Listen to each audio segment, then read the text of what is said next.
dépend de l'heure à laquelle vous me suivez. Il m'a été demandé de partager sur un sujet aujourd'hui et j'aimerais remercier l'équipe de Worldbeat pour la confiance. Je m'appelle Edith et je suis étudiante et le sujet d'aujourd'hui est la lecture. Nous avons donc deux points par rapport à ce sujet aujourd'hui. Le premier point étant la lecture de la Bible, de la parole de Dieu, et le deuxième point est la lecture des autres livres et des autres ouvrages. Sous le premier point qui est la lecture de la Bible, j'ai trois raisons, pas parce que ce sont les seules raisons, mais parce que faute de temps, on ne pourra pas évoquer toutes les autres raisons. La première raison par rapport à la lecture de la Bible est que la Bible nous nourrit. Elle nourrit notre esprit. J'aimerais recourir aux Écritures en allant dans Matthieu 4, verset 4, qui dit ceci. Je lis au nom de Jésus. Jésus répondit, « L'Écriture déclare, l'homme ne vivra pas de pain seulement, mais de toute parole que Dieu prononce. » Donc, l'homme est appelé à ne pas seulement vivre de pain, mais de vivre de la parole de Dieu. Donc, il est appelé à nourrir bien plus que son corps. Il est appelé à nourrir son esprit. La deuxième raison, c'est que la Bible nous éclaire, elle nous guide, elle nous donne un mode de vie, elle nous apprend comment vivre un manuel de vie ici sur Terre. Et j'aimerais aussi recourir aux Écritures en allant dans le psaume 119, c'est au verset 105. Il est dit, « Ta parole est une lampe devant mes lumières qui éclaire ma vie. » Quand on a de la lumière et de l'éclairage, on sait mieux voir.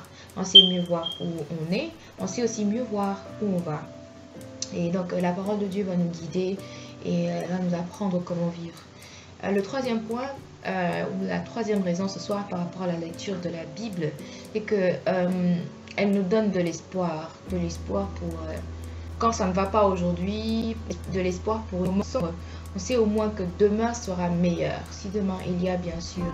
Et j'aimerais aussi lire ceci dans Romains 15, verset 4, qui dit ceci. Tout ce que nous trouvons dans l'Écriture a été écrit dans le passé pour nous instruire, afin que, grâce à la réconfort qu'elle nous offre, nous possédions l'espérance. Nous avons donc du réconfort, de l'espérance, de l'espoir, si on veut, quand on lit la Bible, parce que la Bible regorge de promesses qui nous ont été faites par le Seigneur. Donc on peut s'accrocher à ces promesses et savoir que demain sera meilleur et savoir qu'on ne doit pas lâcher, qu'il y a mieux que ce qu'on peut être en train de vivre dans l'immédiat. Donc voilà les trois raisons par rapport à la Bible. Elle s'agit, elle nous éclaire, elle nous donne de nous accrocher. Le deuxième point de lecture, à part la Bible, c'est donc la lecture des autres livres et la lecture des autres ouvrages. J'ai aussi trois raisons par rapport à ce point-là. Pourquoi lire? Lire pour stimuler notre mental. C'est la première raison. La lecture est un très bon exercice de stimulation mentale. Elle favorise notre santé mentale. Par rapport à la lecture, c'est que la lecture nous apprend. Quand on lit, on apprend. On ne lit nécessairement pour se conforter ce que l'on a lu, mais on lit au moins pour s'informer. Et il est très important de savoir ce qui se passe autour de nous, ce qui se passe ailleurs. Comme ça, on ne vit pas ignorant. Et le troisième point, donc la troisième raison par rapport à la lecture, c'est que on lit pour apprendre à écrire et on lit aussi pour apprendre à parler.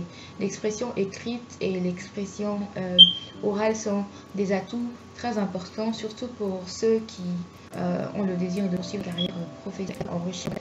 Et notre expression orale et notre expression écrite, les deux seront riches et ça donne une bonne impression de nous, ça donne aussi une bonne image de nous. On sera appelé à tenir des réunions, on sera appelé à faire des rapports, on sera appelé à faire des projets. Et il est très important de savoir s'exprimer pour que les autres comprennent le message qu'on essaie de passer. Et donc, ce sont les raisons que je t'avais parlé de l'importance de la lecture en général. J'aimerais terminer par dire ceci. Il est très important de lire, mais c'est très important de lire, mais c'est encore mieux de savoir quoi lire. tout n'est pas à lire malheureusement. Il y a tant d'ouvrages sur le marché, mais il y en a qui, au lieu d'améliorer notre mode de vie, il y en a qui vont détériorer notre mode de vie. Et j'aimerais aussi lire dans Philippiens 4. Philippiens 4, c'est ce qui dit: enfin, frères, portez votre attention sur tout ce qui est bon et digne de louange, sur tout ce qui est vrai, respectable, juste, pur, agréable et honorable.